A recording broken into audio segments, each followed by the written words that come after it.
Let's make some brioche bread.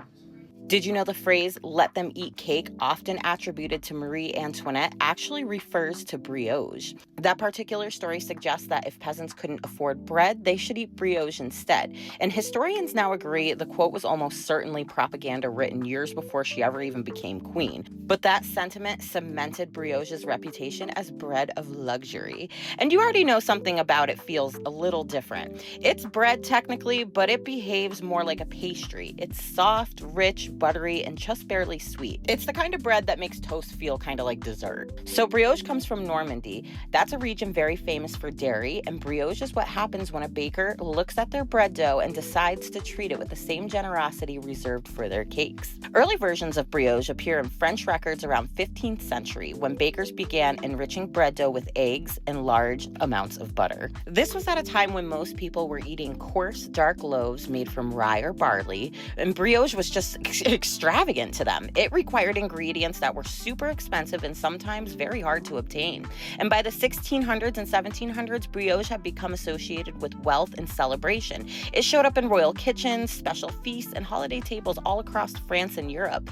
And unlike traditional bread, brioche dough is enriched with large amounts of butter and eggs. That's the fat that coats the gluten strands and creates the incredibly tender crumb, and the bread is just famous for it. The result is something that sits halfway between bread and kind of on the pastry side. So for centuries, it remained mostly a French specialty, baked in round, fluted molds and braided loaves. But as baking techniques spread and commercial yeast became widely available in the 19th and 20th centuries, brioche started appearing in bakeries across Europe and eventually the entire world.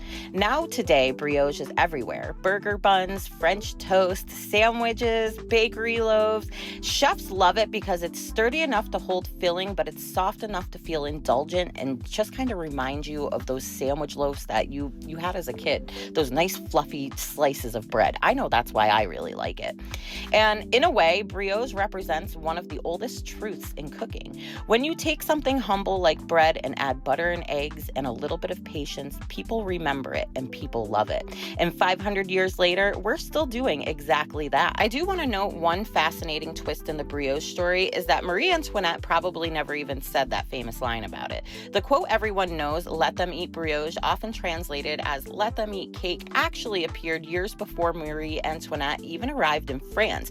It was written by the philosopher Jean-Jacques Rousseau, and in his autobiographical work Confections around 1765, the story Rousseau mentions a great princess suggesting brioche when peasants had no bread. And if you like these stories and others like it, make sure to follow along and keep up for updates on my upcoming cookbook, Unscripted, being dropped in April, and I am just so excited about it. This is something that I've been working on for almost 8 months, so enjoy!